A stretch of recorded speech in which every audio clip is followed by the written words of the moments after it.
Então vamos pegar hoje uma parábola no capítulo 25 de Mateus, que é a parábola dos 3 servos.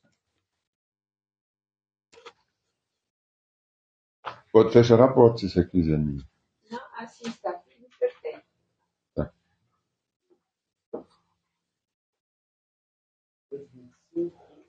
A partir do versículo 14.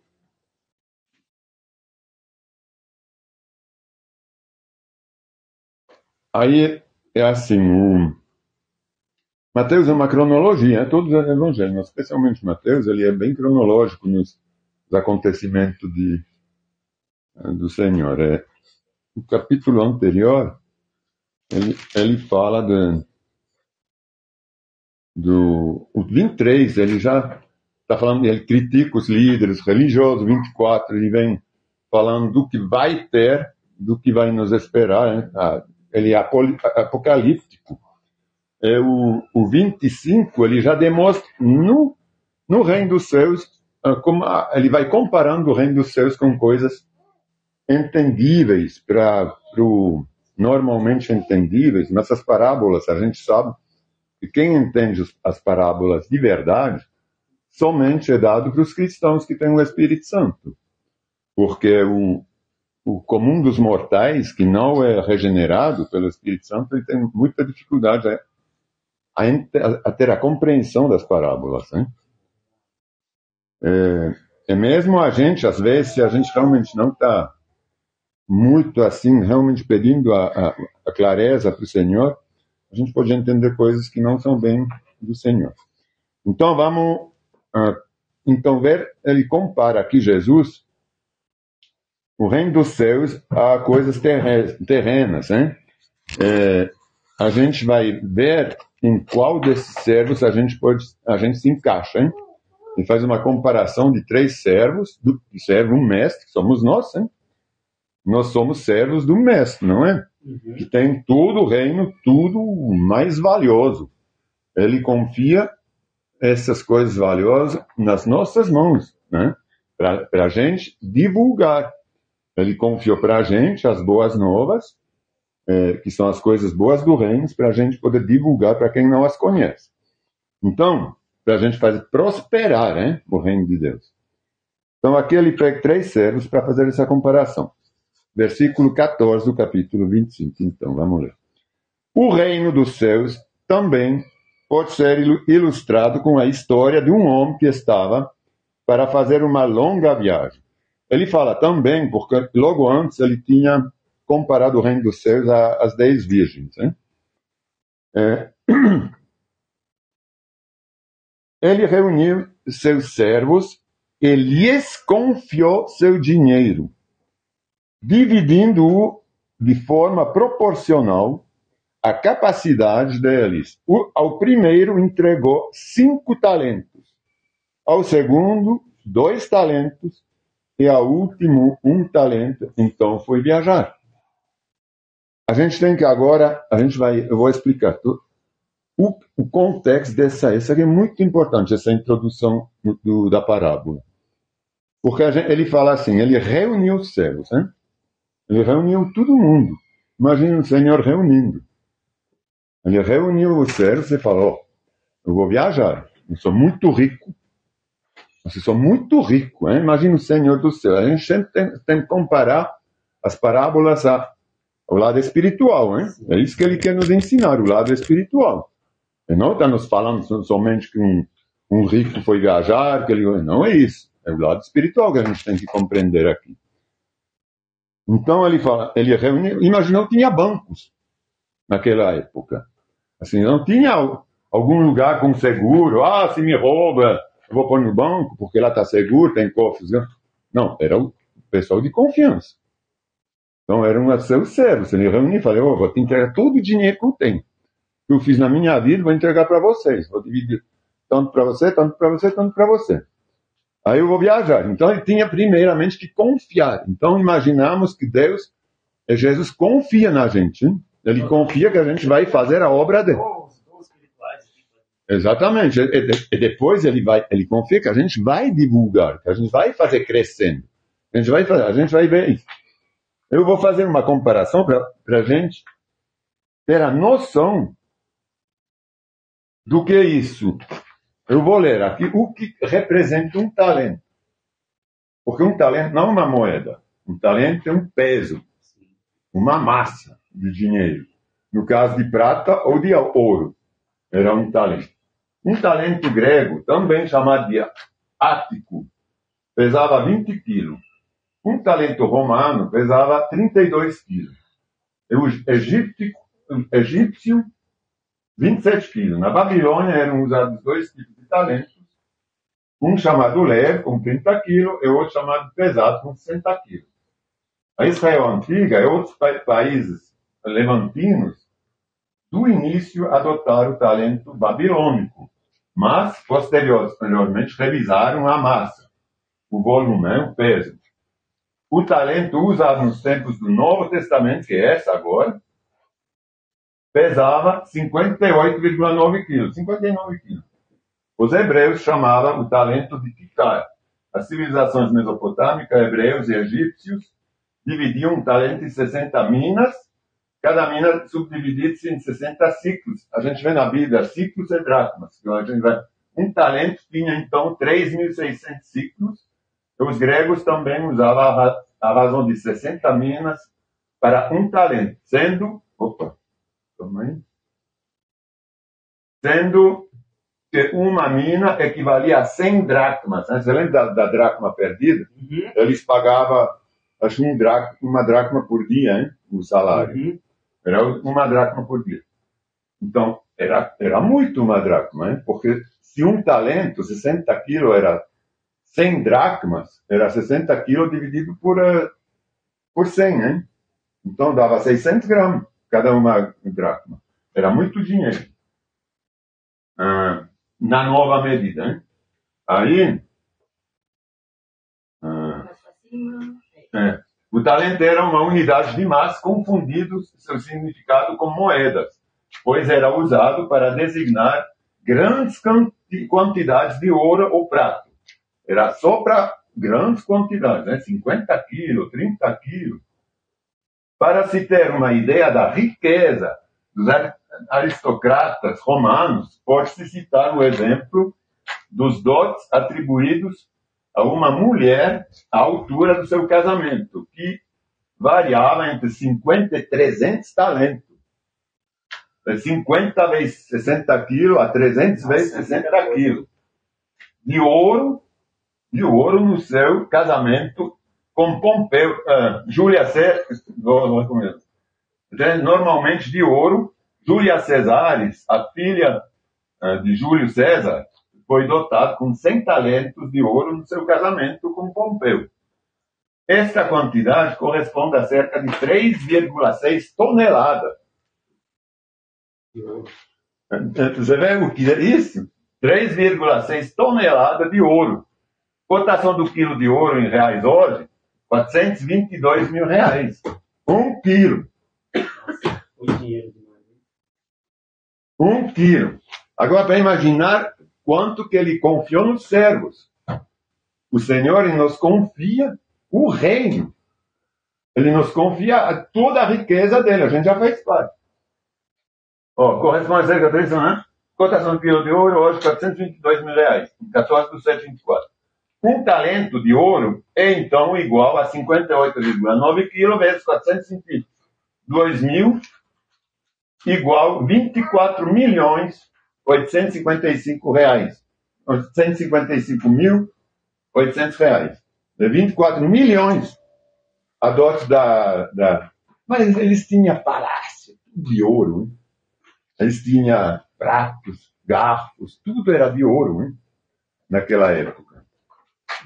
Se for de prata, 50 seria então 10 mil reais o quilo, daria mesmo assim 600 mil reais para o casamento. Então, para a gente saber, isso quando a gente fala, ele deu 5 talentos, se for de prata, era 2.500.000, se for de ouro, Era 24 milhões vezes 5, era 130 milhões. Que ele deu quando ele dá 5 talentos. Né? Então, eram riquíssimos. Hoje, estou falando hoje em reais. Então, aqui. Vamos continuar. No 16, hein? Então foi viajar. O servo que recebeu 5 talentos, 130 milhões, começou a investir o dinheiro e ganhou outros 5. Na verdade, é bem fácil quando você tem um ministério, você recebe um ministério, você tem todos os dons de Deus, e que você está realmente dedicado nisso. Ele falou, Jesus, que ele vai colaborar. Por sinais, é colaborar com quem investe nele. Não é? Então, investiu o dinheiro, ganhou outros 5. O servo que recebeu 2 talentos, também se pôs a trabalhar e ganhou outros 2, que são mais de 100 milhões. Se um é 54, 56 milhões, é mais de 100 milhões 2 talentos. Agora a gente vê que ele tinha falado que ele deu proporcionalmente a cada um. Os ministérios são assim. A gente tem ministérios proporcionais a cada um. Nossa capacidade. Ele capacita, mas a gente tem que querer. Não é? A gente tem que demonstrar. Mas não quer dizer que quem tem mais ou menos seja melhor ou pior. Só que um pode receber mais a confiança do dono. Não é? Eu posso dar mais confiança a Wagmar que a Vilma, ou o contrário. Por quê? Porque eu acredito que o Wagmar talvez vai ir mais atrás, ou tem mais disposição, mas não quer dizer que a Vilma não tenha. Mas ela tem outras coisas a fazer. Ela tem que cuidar de casa. O Wagmar não. O Wagmar só vai caçar. Entendeu? Aí tem mais o terceiro servo, hein? Mas o servo que recebeu 1 talento cavou um buraco no chão e ali escondeu o dinheiro do seu senhor. E tem uns que recebem as boas novas. E não passa, né? Tem medo. Às vezes nem faz nada, nem para eles. Aí vem. Como é maravilhosa essa parábola. O servo ao qual, depois de muito tempo, 19, o senhor voltou de viagem e os chamou para prestar contas de como haviam usado o dinheiro. O que seria isso? A gente tem o nosso tempo na Terra. Então, a gente nasceu, o Senhor viajou, mas ele vai voltar. Ele vai voltar ou nos levar ou nos julgar. Aí, depois de muito tempo, o Senhor voltou de viagem e chamou para prestar contas do que haviam usado o dinheiro, como havia usado o dinheiro. O servo, ao qual ele havia confiado 5 talentos, se apresentou com mais 5. Essas aqui são mais 5 conversões, por exemplo. Hein? Mais tanto conversões, mais tantas vidas. Ele investiu a palavra do Senhor em gente, hein? E deu resultado. Deu 5 talentos para investir, eu ganhei mais 5 vidas, por exemplo. Aí a gente pode se perguntar, o Senhor está dando o reino, as boas novas nas nossas mãos, para a gente divulgar a palavra, não é? E quantas vidas a gente ganhou com o investimento que o Senhor fez com a gente? Com o nosso ministério, com simplesmente a nossa conversão. O 21. O Senhor diz: muito bem, meu servo bom e fiel. Você foi fiel na administração dessa quantia pequena. Porque em relação ao reino, é muito pouco. Você foi fiel dessa quantia pequena e agora lhe darei muitas outras responsabilidades. Venha celebrar comigo. Isso é o quê? É a vida eterna, hein? Vai ter muitas coisas a celebrar. O servo que havia recebido 2 talentos se apresentou e disse: o Senhor me deu 2 talentos para investir. Eu ganhei mais 2. Ele ganhou também 2 vidas. Ele teve ministérios menores, mas ele fez. Né? Do mesmo jeito, em relação aos ministérios que ele recebeu. Eu ganhei mais 2. O Senhor disse: muito bem, meu servo bom e fiel. Você foi fiel na administração dessa pequena quantia. E agora lhe darei muitas outras responsabilidades. Venha celebrar comigo. Ele trata exatamente igual, hein, os 2. Porque os 2 deram frutos bons do que eles receberam. Então não importa. O que importa é o coração, a disposição. Hein? Por último, o servo que havia recebido 1 talento veio e disse: eu sabia que o Senhor era um homem severo, que colhe onde não plantou e ajunta onde não semeou. Tive medo de perder seu dinheiro, por isso o escondi na terra, e aqui está ele. Agora, o Senhor, porém, respondeu: servo mau e preguiçoso. Se você sabia que eu colho onde eu não plantei e ajunto onde eu não semeei, por que não depositou meu dinheiro? Pelo menos eu teria recebido os juros. Com algum agiota por aí, né? Não é? Aí, a gente tem que entender isso muito bem agora. Você vê que esse terceiro, ele não conquistou nenhuma vida. Ele não investiu as boas novas que ele recebeu para salvar outros. Porque ele não conhecia o Senhor dele. Ele achava que o Senhor dele era um homem rude, um homem chato, ruim. Ele via ele assim. E quantas pessoas vê Jesus, ou Deus, como só um cara? Não, você não pode fazer isso, não pode fazer aquilo, não pode fazer aquilo. Você vai ver, você vai para o inferno. Tem muita gente que vê o Senhor assim, não? Ele não é. Então, esse aí, ele não conhece o caráter do seu Senhor. Ele estava achando, vendo ele como sendo alguém que ele não é. Então, tinha medo. Aí o próprio Senhor fala: então tá. Você me via assim, você estava com medo, né, de eu fazer? Então, por que você não... Já que eu sou assim, que você sabia que eu ia te xingar, por que você não fez nada? Você gosta de ser xingado, então? Então tá bom. Porque não faz nexo, não é? Se você já, então, imagina que o teu Senhor é um cara que vai te xingar, você tem que fazer para não ser xingado. Então, de todas as formas, não faz nexo do que ele está falando. Aí, ele fala assim, no 28. Em seguida, ordenou: tiram o dinheiro deste servo e deem ao que tem os 10 talentos. Pois ao que tem, mais lhe será dado. É óbvio, ele vai dar mais ministérios, mais autoridade em nome dele. Ele vai poder fazer mais coisa. Quando a gente está com o Senhor, comprova a nossa fidelidade, não? A gente é um servo bom, fiel. Então Deus confia, ele confia para a gente. Então ele vai dar sempre mais. Agora, ao que não faz, ele sempre vai ter menos. E o pouco que ele já tem, vai perder ainda. Pois ao que tem, mais lhe será dado, e terá uma grande quantia. Mas, do que nada tem, mesmo que não tem, lhe será tomado. Ele vai perder. Agora, lancem este servo inútil para fora, na escuridão, onde haverá choro e ranger de dentes. O que é isso? Isso aqui é exatamente o lago o inferno, hein?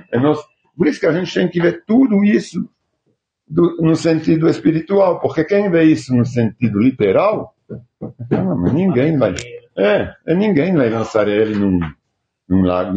Mas tem muita gente que vê isso tudo no lado real, hein? São servos que não... Porque tem muitos exemplos de servos maus. Mas quando a gente é má com o Senhor, é que a gente não administra tudo que ele nos comprou. Ele não nos comprou num preço alto que ele tá falando. Ele pagou o preço com a vida dele. Então, ele confia.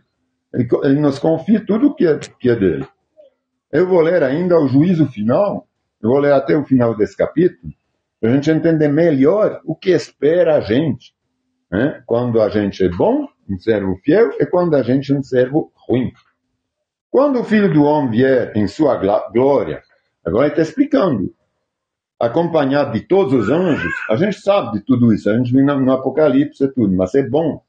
Você vê que se a gente lê o Evangelho de Mateus, em Mateus tem tudo pré-apocalíptico, os sinais, e tem depois o porquê, o como que vai ser, e como que a gente vai ser julgado. A gente não precisa nem ler Apocalipse.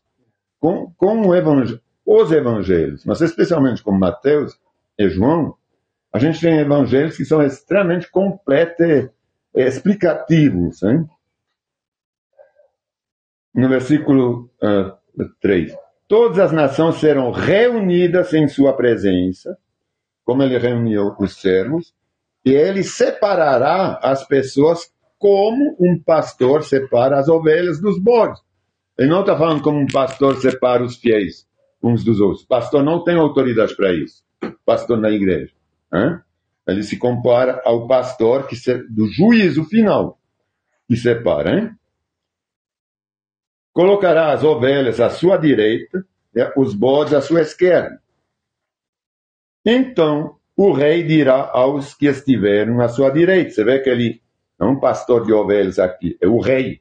Então o rei dirá aos que estiverem à sua direita: venham, vocês que são abençoados por meu Pai. Recebam como herança o reino que ele lhes preparou desde a criação do mundo. Pois tive fome e vocês me deram de comer. Tive sede e me deram de beber. Era estrangeiros e me convidaram para a sua casa. Estava nu e me vestiram. Estava doente e cuidaram de mim. Estava na prisão e me visitaram quando perseguido. Hein? Então os justos responderão: Senhor, quando foi que a gente o vimos faminto e lhes demos de comer? Ou sedento e lhe demos de beber? Ou como estrangeiro o convidamos para a nossa casa? Ou nu e o vestimos? Quando foi que o vimos doente ou na prisão e o visitamos? O rei dirá: eu lhes digo a verdade, quando fizeram isso ao menor destes meus irmãos, foi a mim que o fizeram. Ele não está falando ao menor dessas crianças. Ele sempre fala de irmãos, podem ver na Vulgata, em todas as coisas originais. Tem muitos que pegam esse texto, que ele cuida de criança, que a criança já é salva. Se vocês fazem o bem para esses pequenos. Tem uns que tiram a palavra irmão, e falam só esses pequenos, como se fosse humanismo. Né? Mas a gente tem que cuidar dentro dos irmãos. Não é que a gente não tem que cuidar dos outros, óbvio que tem que também ajudar, é assim que a gente leva as boas novas. Mas uma vez, isso eu publiquei hoje de manhã, se vocês leram o texto, uma vez que a gente faz parte do corpo de Cristo, que a gente se converteu, que a gente faz parte do corpo de Cristo, a gente tem que ajudar os irmãos dentro do corpo de Cristo. Não começar a dar o dinheiro para parede, para ação, para coisa assim, não é? Eu vou reler o 40. O rei dirá: eu lhes digo a verdade, quando fizeram isso ao menor destes meus irmãos, foi a mim que o fizeram. Em seguida, o rei se voltará para os que estiveram à sua esquerda e dirá: fora daqui, malditos, para o fogo eterno preparado para o diabo e seus anjos. Eles vão jogar no mesmo fogo que o diabo e os anjos. Pois tive fome, e vocês não me deram de comer. Tive sede, e não me deram de beber. Era estrangeiro, e não me convidaram para sua casa. Estava nu, e não me vestiram. Estava doente na prisão, e não me visitaram. Então eles dirão: Senhor, quando o vimos faminto, sedento, como estrangeiro, nu, doente ou na prisão, e não o ajudamos? Ele responderá: eu lhes digo a verdade, quando se recusaram a ajudar o menor destes meus irmãos e irmãs, foi a mim que se recusaram de ajudar. E quantas vezes a gente tem a possibilidade, a gente não, mas todos aqui fora também têm a possibilidade de entrar para fazer alguma coisa para o Senhor, é que eles não fez através de alguém, e depois poder, assim, ele fala em outros lugares, aproveite as oportunidades, eu lhes dou oportunidade. E a gente não fala, não, para lá, em vez de ir, por exemplo, uma briga no trânsito, às vezes é uma oportunidade. A gente tem que ver isso como um apelo, sempre falo, o cara que está infeliz na vida, ele precisa de quem? De Deus. Ele precisa das boas novas. E quantas vezes a gente fala, esse cara já xinga, que vá. A gente nem tenta ajudar, né? Isso não é humanismo, isso é divulgar, é investir no reino de Deus. É daquela coisa, das boas novas que ele está falando aqui, se referindo. Não é ajuda em dinheiro, em coisa assim, obrigatoriamente. Pode ser. Pode ser também, porque ele fala em Tiago, né, como eu escrevi hoje de manhã, que não adianta também falar, Deus te abençoe, e não dar o agasalho quando está passando do frio. Né? Isso aqui é obra morta. E estes irão, no 46, para o castigo eterno, mas os justos irão para a vida eterna. Amém. Então, eu queria que a gente entendesse que quando a gente recebe, é convertido, como a gente é convertido, a gente tem que, é um investimento que Deus faz com a gente. Não é a gente é bonzão, a gente aceita. Uma vez eu falei para a minha irmã, esse negócio de aceitar o Senhor parece uma caridade que a gente faz para o Senhor. Não, a gente te aceita. Opa, você queria, tudo bem, a gente te aceita. Eu não queria não, mas a gente aceita. Não é assim não. A gente não precisa fazer caridade nenhuma para o Senhor. Mas se a gente aceita o Senhor é porque a gente quer estar com Ele. Quando a gente aceita a palavra. Não é que a gente aceita assim, tudo bem, eu aceito, mas eu vou continuar a fazer o que eu quero, mas eu te aceito na minha vida. Pode participar de toda a sacanagem, mas eu não vou mudar. Isso aqui é aceitar o Senhor. Agora, querer mudar, querer se converter para estar com o Senhor é muito mais que aceitar o Senhor. A gente querer seguir os seus passos, a gente querer investir, e não ser o servo mau. Não, eu sei que você existe, mas eu não vou fazer, porque de repente eu vou para o inferno, aí, então, entendeu? A gente tem que fazer de tudo, investir, ele confia na gente, a gente faz de tudo para a gente poder realmente estar com ele. Então, Senhor, a gente quer participar da ceia agora. A gente vai se lembrar, Senhor, do que você fez para nós na cruz, Senhor. Você justamente se encarregou de todos os nossos pecados e de todas as nossas doenças. E como você falou no capítulo 26 de Mateus, no versículo 26 também, enquanto comiam, Jesus tomou o pão e o abençoou. Em seguida, partiu-o em pedaços e deu a seus discípulos, dizendo: tomem e comam, porque este é meu corpo. Então, da mesma forma, agora eu abençoo esse pão, em teu nome, Jesus, e a gente vai tomar agora desse pão, se lembrando do sacrifício de tudo que o Senhor sofreu na cruz, quando o Senhor foi crucificado e se encarregou de todas as nossas enfermidades, doenças, todos os nossos pecados. Podem tomar.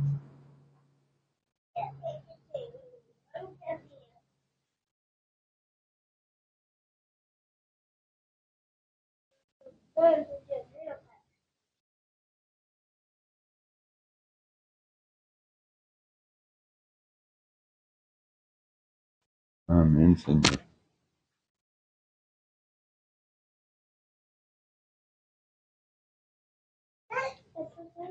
Então, tomou o cálice de vinho e agradeceu a Deus. Depois, entregou aos seus discípulos e disse: cada um beba dele, porque este é o meu sangue, e confirma a aliança. Ele é derramado como sacrifício para perdoar os pecados de muitos. Então vamos se lembrar do sangue que correu na cruz.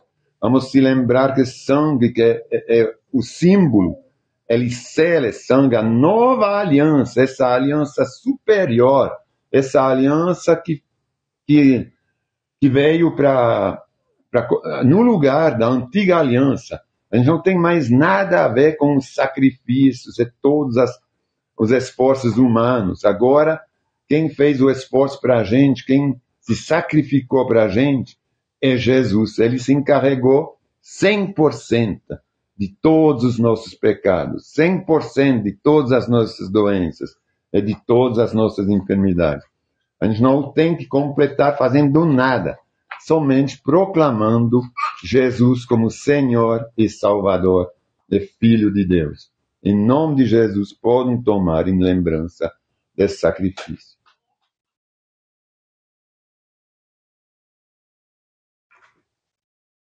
Amém, amém. Muito obrigado, Senhor. Glória a Deus.